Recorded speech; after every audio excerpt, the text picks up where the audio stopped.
ओम शांति। सुनते हैं 9 मार्च 94 के अव्यक्त बाप दादा के मधुर महावाक्य। आज की अव्यक्त मुरली में 4 क्वेश्चन। नंबर 1, बच्चों की डबल पूजा और बाप की सिंगल कैसे। नंबर 2, बाप बच्चों के किन किन बातों में साथ की ड्रामा में अविनाशी नोंद है। नंबर 3, शिव जयंती पर भक्त लोग कौन सी 2 विशेषताओं से पर्व मनाते हैं। लास्ट, व्हाट वाई हाउ को डिक्शनरी में किन शब्दों से चेंज करना है।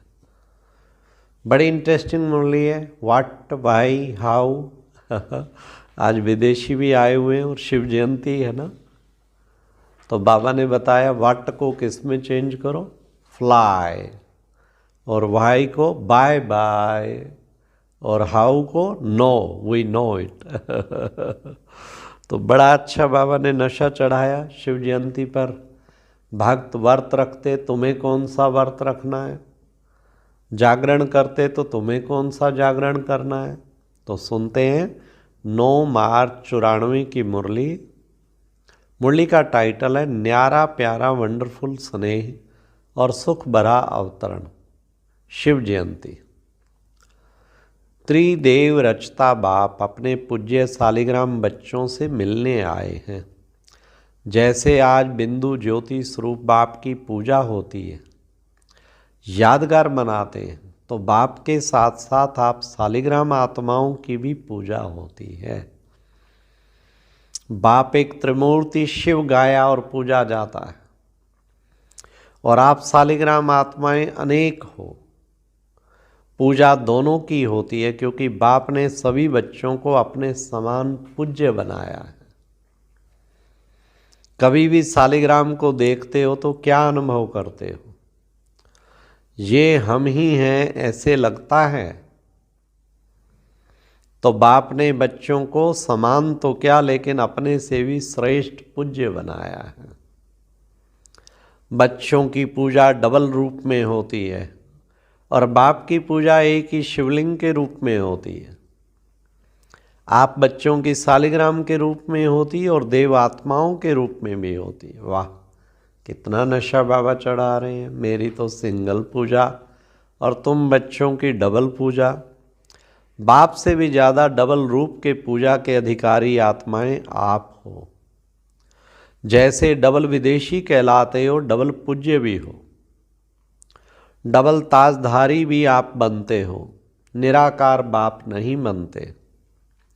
कहाँ कहाँ भक्त लोग शिव की प्रतिमा को ताज डालते हैं, क्योंकि ताजधारी बनाया ना, इसलिए कहाँ कहाँ ताज दिखा देते हैं।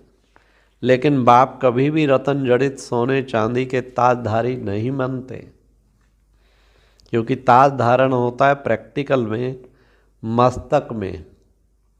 तो निराकार बाप को मस्तक है क्या, शरीर है नहीं। शरीर ही नहीं है तो ताज क्या धारण करेंगे। लेकिन स्नेह के कारण ताज दिखा देते हैं।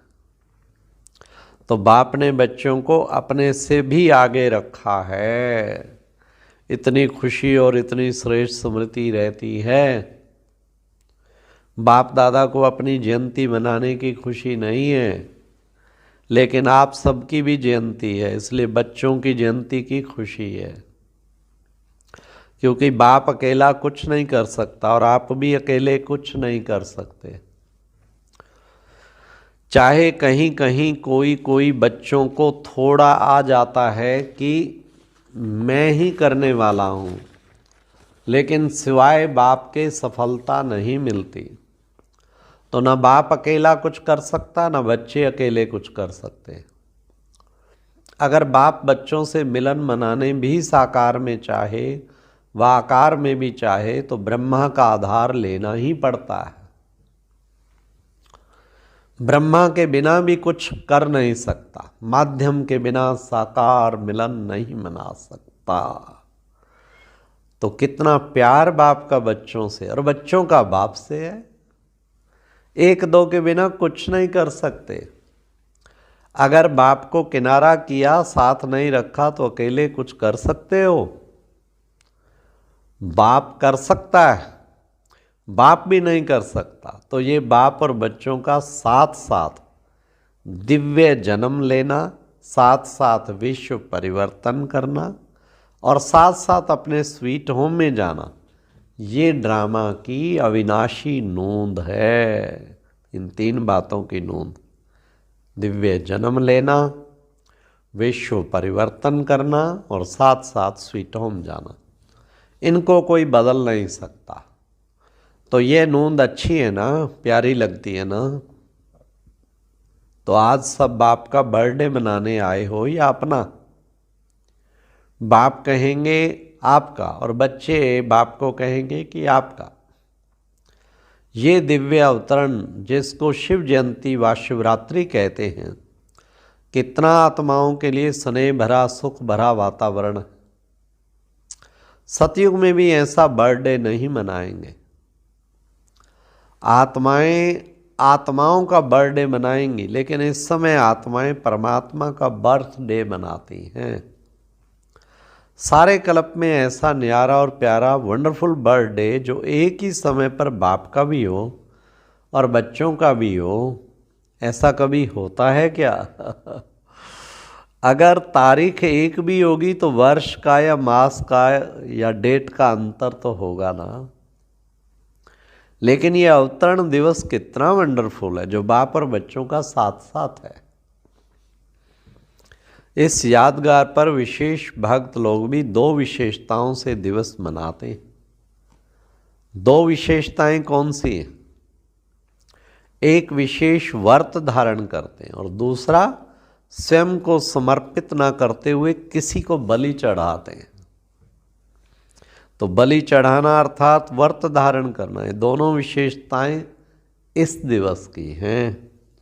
अनेक प्रकार के व्रत धारण करते हैं, चाहे कोई भोजन का करते, कोई जागरण का करते, कोई दूर दूर से पैदल करते हुए चलने का करते, कितना भी थक जाए लेकिन व्रत अपना पूरा करते हैं। चाहे कितने दिन भी लग जाएं, कितना समय भी लग जाए, लेकिन व्रत नहीं छोड़ते। तो ये यादगार किससे कॉपी की? आपका है ब्राह्मण जीवन का व्रत और भक्तों का है एक दिन का व्रत। आपने भी जब ब्राह्मण जन्म व दिव्य बर्थ लिया तो क्या व्रत लिया? सदा ज्ञान नींद से जागरण का व्रत लिया ना, कि थोड़ा थोड़ा नींद करेंगे, ये व्रत लिया। वह थोड़े थोड़े झुटके खा लेंगे, ऐसा तो नहीं किया ना। तो आप सभी ने भी शिव जयंती व दिव्य बर्थडे पर जागरण का व्रत लिया, इसलिए भक्त भी यादगार रूप में जागरण करते हैं। और आप सबने भी शुद्ध भोजन का व्रत लिया, इसलिए भक्त लोग भी कुछ भी हो जाए, चाहे बीमार भी हो जाते हैं तो भी अन्न के व्रत को तोड़ेंगे नहीं। तो आप सब भी कोई भी मन के आगे, तन के आगे परिस्थितियां आ जाएं तो व्रत तोड़ते हो क्या? कभी कुछ मिक्स खा लिया, ऐसे करते हो क्या? कोई देखता तो है नहीं, चलो खा लिया, अपना नियम पक्का रखते हो ना कि कच्चे हो? कभी कभी देख करके थोड़ी दिल होती है। एक ही जैसा खाना खाते खाते कभी दूसरा भी खाने की दिल होती है क्या? अच्छा, इसमें अमेरिका, ऑस्ट्रेलिया, यूरोप, एशिया व रशिया सभी पक्के हो ना, या थोड़े थोड़े कच्चे भी हो? तो डबल विदेशी सभी पास हो गए और भारत वाले तो पास हैं ही। भारत वालों को फिर भी सहज है, डबल विदेशियों को इसमें डबल मेहनत भी है, इसलिए पास हो इसकी मुबारक। तो एक बर्थडे की मुबारक, दूसरी पास होने की मुबारक, और तीसरा कभी भी हलचल में ना आए, सदा चल रहना, इसमें पास हो। इसमें कह देते हैं क्या करें सम टाइम।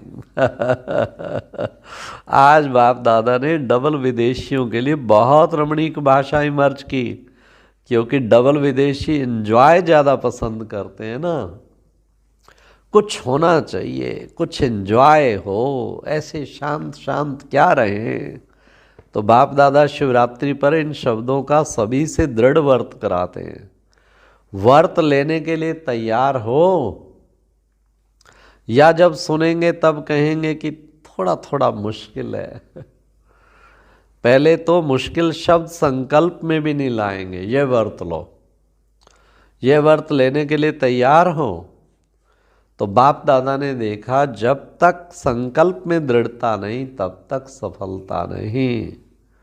संकल्प होता ही है लेकिन दृढ़ नहीं होता तो कमजोरी आती है। बहुत करके कमजोरी के यही शब्द होते हैं, क्या करें, वाट।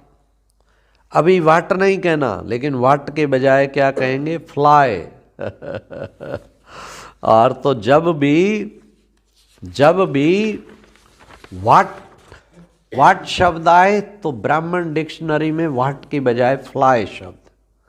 दूसरा शब्द क्या बोलते हैं, वाई। तो वाई को क्या कहेंगे, क्या करेंगे, बाय बाय। वाह वाह वाह वाह, क्या शब्द मिलाए। सदा के लिए बाय बाय करेंगे या थोड़े टाइम के लिए। और तीसरा शब्द क्या बोलते हैं, हाउ। तो बाबा कहते तो हाउ नहीं, नो, जानते हैं, कैसे नहीं।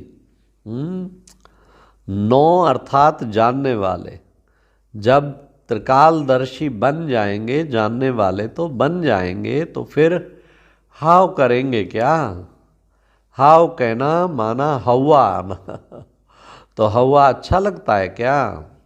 इसलिए यही शब्द है जो कमजोरी लाते हैं।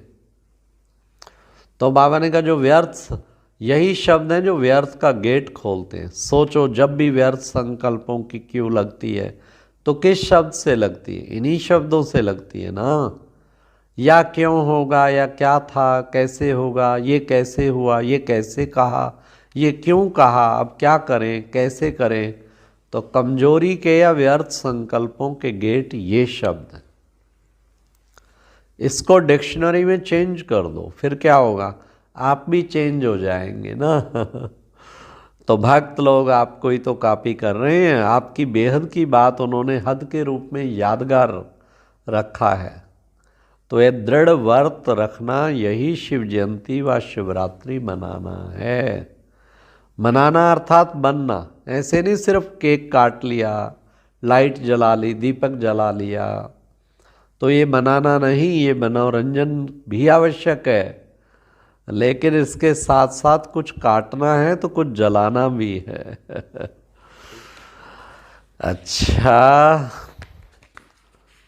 चारों ओर के ब्राह्मण जन्म के, दिव्य जन्म के अधिकारी आत्माओं को, सदा बाप और आप साथ साथ रहने वाले समीप आत्माओं, सदा डबल पूज्य स्वरूप के स्मृति में रहने वाले समर्थ आत्माओं, दृढ़ संकल्प या दृढ़ व्रत को निभाने वाले सफलता के अधिकारी आत्माओं, सदा खुश रहने वाले, औरों को भी खुश करने वाले खुश नसीब बच्चों को, त्रिदेव रचता बाप की और ब्रह्मा बाप की विशेष बर्थडे की मुबारक भी और याद प्यार भी, और साथ साथ सर्वश्रेष्ठ आत्माओं को नमस्ते। और अब यह एक बहुत अच्छी वीडियो भी जरूर देखें।